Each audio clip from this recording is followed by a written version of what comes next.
안녕하세요. 사연을 시작하기에 앞서 구독과 좋아요 부탁드려요. 감사합니다. 사연 시작해 볼게요. 저는 평범하게 자랐어요. 평범한 가정에서 부족함 없이 자랐고, 대학을 졸업하고 웹디자이너로 취직했죠. 그렇게 직장 생활을 하다가 지인 소개로 남편을 만나게 됐어요. 남편은 영업직에 종사하는 사람이었어요. 첫인상은 그저 그랬는데, 만나면 만날수록 괜찮은 사람이라는 생각이 들었어요.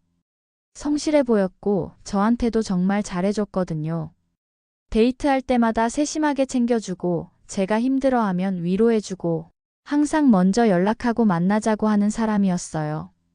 연애한 지 몇 개월 지나지 않아서 남편이 결혼 이야기를 꺼냈어요. 저는 좀 이른감이 있다고 생각했는데 남편은 확신이 있다면서 빨리 결혼하고 싶다고 했어요. 계속 보챘어요. 자기는 저랑 결혼하고 싶고 빨리 가정을 꾸리고 싶다면서요. 그렇게 1년 연애 만에 결혼했어요. 주변에서는 좀 빠르다고 했지만 저도 남편이 좋았고 결혼해도 괜찮겠다는 생각이 들었거든요. 남편이 워낙 적극적이기도 했고요. 결혼 준비를 하면서 신혼집을 알아봤어요. 친정에서 5천만 원, 시댁에서 5천만 원을 지원해 주셨고 저희가 모은 돈을 반반씩 보태서 집을 얻었어요. 지원을 받긴 했지만 저희 돈도 거의 반반이었어요. 제가 모아둔 돈하고 남편이 모아둔 돈이 비슷했거든요. 남편은 영업직이라 월급이 들쑥날쑥했어요. 잘 벌 때는 400만 원까지도 벌었지만 못 벌 때는 정말 200만 원도 겨우 벌었어요. 그래도 평균적으로 보면 나쁘지 않은 편이었고 저도 일하고 있었으니까 생활하는 데는 큰 문제가 없었어요. 결혼하고 얼마 안 돼서 남편이 아이 이야기를 꺼냈어요. 빨리 아이를 가지고 싶다고 했어요. 저는 아직 젊으니까 좀 더 있다가 가지고 싶었는데 남편은 빨리 생기길 원했어요. 그렇게 결혼 4개월 만에 임신했어요. 남편이 엄청 좋아했어요. 친정이랑 시댁에서도 엄청 기뻐하셨고요. 저도 물론 기뻤지만 솔직히 좀 빨랐다는 생각도 들었어요. 아직 신혼에 단 둘만의 시간을 충분히 즐기지 못한 것 같았거든요. 임신 기간 동안 남편은 잘 챙겨줬어요. 입덧할 때도 옆에서 등 두드려주고 산부인과 검진도 빠짐없이 따라와 주고요.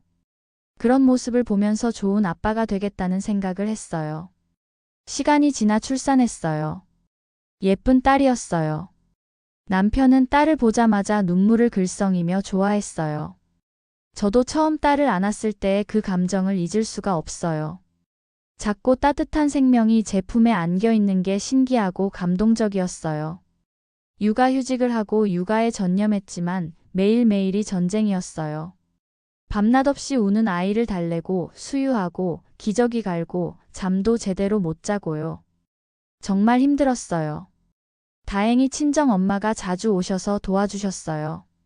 엄마가 안 오셨으면 정말 어떻게 버텼을까 싶을 정도로요. 남편은 회사 일이 바빠서 육아에 많이 참여하지 못했어요. 주말에는 좀 도와줬지만 평일엔 거의 저 혼자였죠.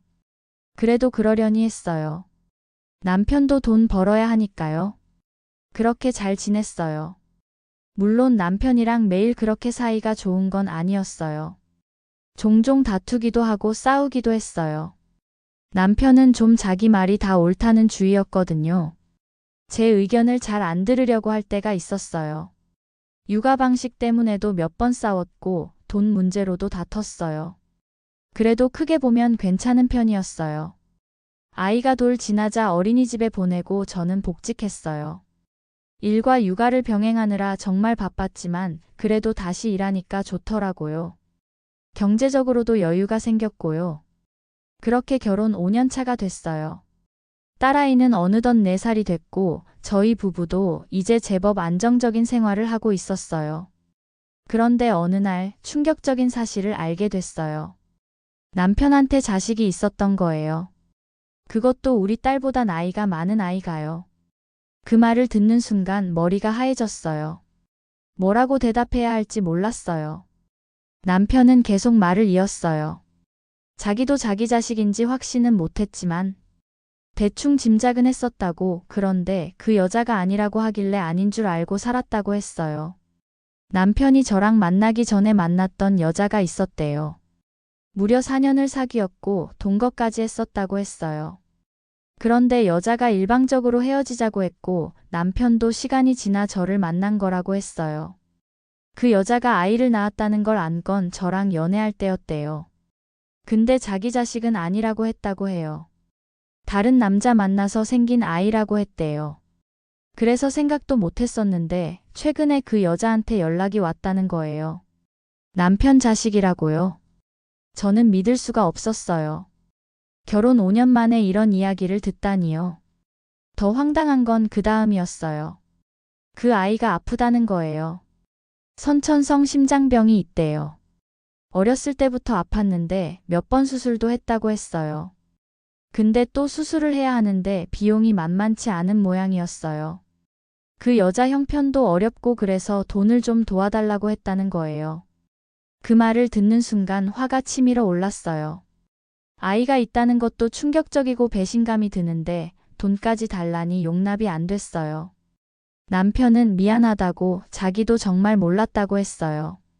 저는 너무 화가 나서 소리를 질렀어요. 4년이나 사귀고 동거까지 했으면서 임신한 줄도 몰랐냐고요.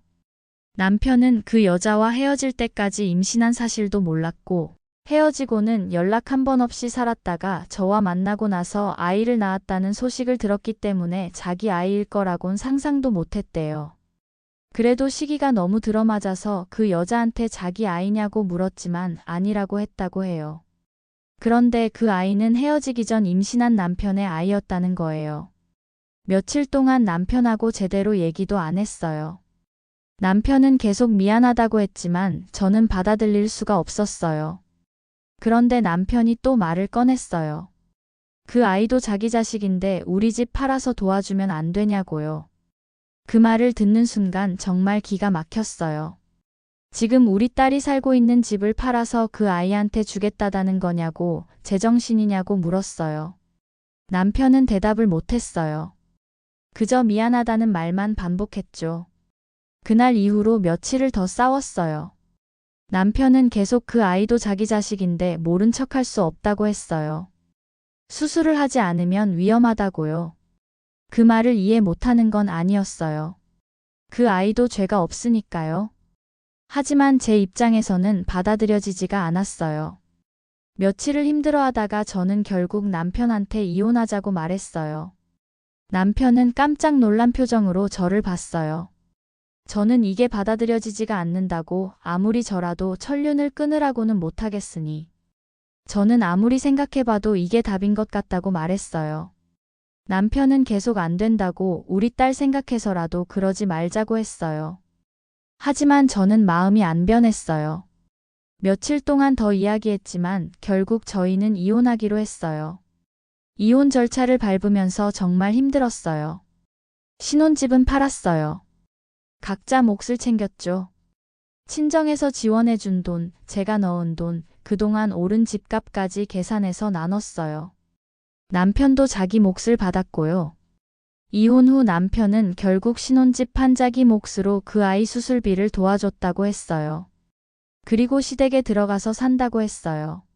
물론 친정에서도 시댁에서도 난리였어요. 친정 부모님은 남편을 용서할 수 없다고 하셨고 시댁에서도 남편한테 화를 많이 내셨대요. 특히 시어머니가 많이 화가 나셨다고 들었어요. 저는 딸아이를 데리고 친정 근처에 작은 전세를 얻었어요. 친정 부모님이 도와주셨죠. 회사도 계속 다녔고 딸아이도 계속 어린이집에 보냈어요. 이혼하고 나서 정말 힘들었어요. 혼자 아이를 키우는 게 얼마나 힘든지 뼈저리게 느꼈어요. 퇴근하고 아이 데리러 가고 밥 먹이고 씻기고 재우고 그리고 집안일하고 하루하루가 전쟁이었어요. 남편은 면접 교섭건으로 한 달에 2번 딸을 만났어요. 그렇게 몇 달이 지났어요. 어느 날 면접 교섭으로 딸을 남편한테 보낸 날이었어요. 남편이 딸을 데려다 주면서 저한테 잠깐 얘기 좀 할 수 있냐고 물었어요. 저는 그냥 집 앞에서 얘기하자고 했어요. 남편은 눈물을 글썽이면서 다시 합치자고 말했어요. 저는 한숨을 쉬었어요. 또 그 얘기였어요. 사실 이혼하고 나서도 남편이 몇 번 그런 이야기를 했거든요. 근데 저는 계속 거절했어요. 저는 그 얘기 그만하라고, 우리 이미 끝났다고 말했어요. 남편은 아니라고, 자기가 정말 후회하고 있다고, 자기가 정말 어리석었다고 말했어요. 그리곤 자기가 속았다고 했어요. 남편이 그 아이가 자기 자식이 아니었다고 말했어요. 저는 깜짝 놀라 무슨 말이냐고 물었어요. 그 아이가 수술하고 며칠 뒤 정밀 혈액 검사를 했는데 혈액형이 나왔대요. 그런데 그 혈액형이 남편과 그 여자 사이에서는 절대 나올 수 없는 혈액형이었다는 거예요. 남편이 이상해서 의사한테 확인했대요. 이 조합으로는 이 아이의 혈액형이 나올 수 없다고 말했대요. 남편이 그제야 의심하기 시작했대요. 그래서 결국 친자 확인을 했대요. 병원에서 검사를 진행했고 결과가 나왔는데 남편의 자식이 아니었던 거예요. 알고 보니 그 여자가 남편이랑 헤어지기 전부터 이미 다른 남자와 양다리를 걸치고 있었던 거예요. 그리고 임신했는데 그 남자는 책임지지 않고 도망갔고요. 그런데 몇 번의 수술로 점점 형편이 어려워지고 수술비가 없으니 남편 자식이라고 우긴 거였대요. 남편이 처음엔 그 여자 말을 그대로 믿었대요. 4년이나 만났으니까 그 여자를 신뢰했던 거죠. 게다가 아이가 태어난 것도 계산해보니 딱 헤어지기 직전이었고요. 그래서 의심 없이 자기 자식이라고 믿어버렸대요. 남편이 얼마나 화가 났는지 그 여자한테 자기 인생을 망쳤다고, 이혼까지 당했다고 고소할 거라고 난리를 쳤대요. 그런데 그 여자가 엄청 빌었다고 했어요. 아이 살리고 싶어서 그랬다면서 두고두고 돈은 갚을 테니까 그동안의 정을 생각해서 참아달라고 했대요. 진짜 아이 아빠는 행방불명이고 혼자 키우기 너무 힘들어서 그랬다고요. 그 말을 듣는 순간 어이가 없어서 웃음이 나더라고요. 정말 어이가 없었어요. 이런 무지한 인간이 있나 싶었어요. 제대로 확인도 안 하고 그 여자 말만 철석같이 믿고 정말 자기 인생을 망쳐버리다니요. 그동안 마음고생한 저는 너무 허탈했어요. 이게 뭐 하는 짓인가 싶었죠. 남편은 눈물을 흘리면서 계속 말했어요. 자기가 얼마나 어리석었는지, 얼마나 바보 같았는지 이제 안다고요. 4년이나 만난 여자니까 의심 없이 믿었는데 그게 잘못이었다고요. 시어머니는 처음엔 그 여자를 고소하겠다고 난리셨대요. 시간이 지나면서 그래도 자식 살리려고 한 거라는데 괘씸해도 별 수 있겠냐면서 고소는 하지 않기로 했다고 해요. 저도 그 말을 듣고 복잡한 심정이었어요. 그 여자가 한 짓은 분명 잘못됐지만 아픈 아이를 살리려고 한 엄마의 마음은 이해가 갔거든요. 물론 용서할 수는 없지만요. 남편은 지금도 계속 다시 합치자고 애원하고 있어요. 물론 그 아이가 남편이 아이가 아니라는 것도 밝혀졌고 문제의 씨앗은 없어졌어요. 하지만 처음엔 정말 잘 모르겠더라고요. 다시 합치는 게 맞는 건지요. 남편이 제대로 확인도 안 하고 덜컥 믿어버린 게 너무 화가 났어요. 그리고 저한테 말도 안 하고 결정한 것도요. 결혼 생활 내내 남편이 자기 말이 다 옳다고 생각하던 모습들이 떠올랐어요. 이번에도 자기 판단만 믿고 확인도 안 한 채 저한테 집까지 팔자고 했잖아요. 친정 부모님은 처음엔 절대 안 된다고 하셨어요. 한 번 배신한 사람은 또 배신한다면서요. 근데 엄마는 가끔 딸아이를 보면서 한숨을 쉬셨어요. 아이한테 아빠가 필요하긴 하니까요. 저는 한참을 고민했어요. 남편을 다시 받아들여야 할지 아니면 이대로 끝내야 할지요. 남편이 속은 건 맞아요. 그 여자가 나쁜 거죠. 근데 남편도 잘못이 있잖아요. 그래도 우리 딸을 생각하면요. 아이가 가끔 아빠 얘기를 해요. 아빠는 언제 오냐고 아빠랑 보고 싶다고요. 그런 말을 들으면 마음이 아팠어요. 저는 남편을 좀 더 자주 만나기 시작했어요. 면접 교섭 말고도 가끔 만나서 이야기를 나눴어요. 남편은 정말 많이 바뀐 것 같았어요. 예전처럼 자기 말만 옳다고 하지 않고 제 말을 귀 기울여 들으려고 하더라고요. 남편은 지금 열심히 일하고 있었어요. 다시 돈을 모으고 있대요. 저랑 다시 합치면 예전보다 더 좋은 집을 마련해 주겠다고 약속했어요. 우리 딸은 점점 밝아졌어요. 엄마 아빠가 자주 같이 있으니까요. 셋이서 놀이터도 가고 식사도 하고 그러면서 예전 같은 느낌이 들 때도 있었어요. 우리가 행복했던 그때요. 그 모습을 보면서 저도 마음이 조금씩 풀렸어요. 남편이 정말 변했다는 게 느껴졌거든요. 예전 같으면 자기 생각만 말했을 텐데 이제는 제 의견을 먼저 물어보더라고요. 딸한테도 더 세심하게 신경 쓰고요. 몇 달을 그렇게 지내면서 저는 결심했어요. 다시 한번 기회를 주기로요. 우리 딸을 위해서, 그리고 정말 변한 것 같은 남편을 위해서요. 친정 부모님한테 말씀드렸을 때 엄마는 한숨을 쉬셨어요. 걱정되긴 하지만 내 결정을 존중한다고 하셨죠. 아빠는 좀 더 강하게 반대하셨지만 결국엔 제 뜻을 따르겠다고 하셨어요.